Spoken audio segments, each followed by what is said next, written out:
What do you do in the military? Oh, I'm retired. Oh, good for you. Congratulations. Don't I look retired? No. That's actually very surprising. I'm 42 years old. How did you work that out? Nah, I got hurt when I was in the military. Oh, okay. So I am. Early retirement. Yeah. An old roommate of mine is retired military because he got hurt too, jumping out of airplanes. Yeah. Scary. There's your initials from before we started for today, and the lines collapsed. Everything processed properly through the autoclave and is sterilized. Good. Are you scared? You're looking at me really like, I don't know what to think right now. It's going to be just fine, honey. I promise I'll take care of you. It's only going to take a second to do the piercing. The first thing I'm doing right now is just cleaning and marking. This is all just based on the placement of how you want it to look. So the best part about piercing is that it's all about aesthetics, and it's really the angle and the height and all that stuff is based on what you want.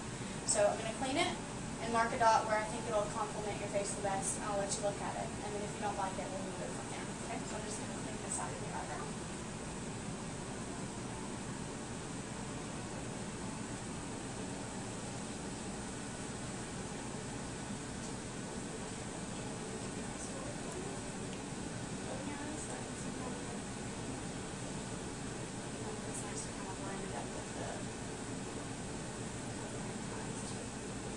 Mirror for me and tell me what you think about the angle of that. Just don't touch it with your fingers so I don't have to clean it again.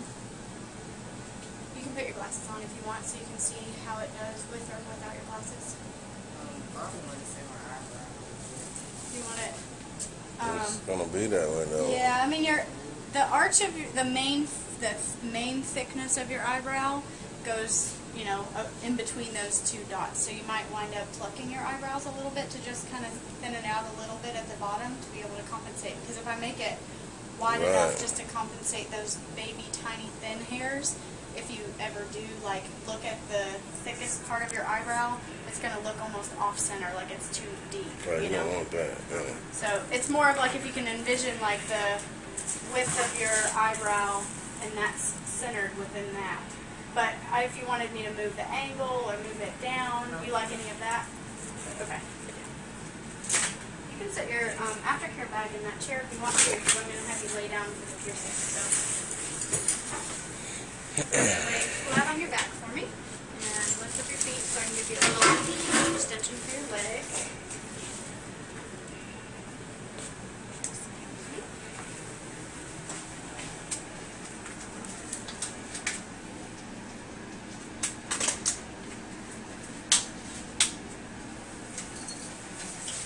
The way this works is I'm just going to apply a little pressure on your eyebrow with the forceps. It does not hold on very tightly, but it is necessary to keep everything flat and secured.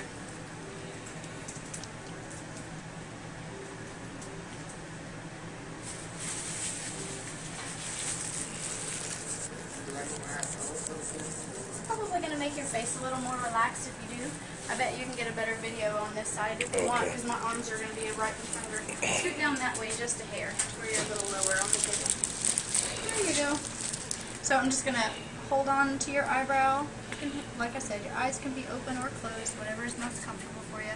Whatever you do, just try to keep your face relaxed as much as you can. And I'll be able to do the piercing quickly through this clamp on a steady exhale. So do a practice breath for me. Inhale as deep as you can. And exhale. Good. Do that again for me. Inhale as deep as you can. Fill up your lungs. And exhale. Piercing's done. I'm going to go ahead and take the clamp off of there. Transfer of the jewelry again. That was quick.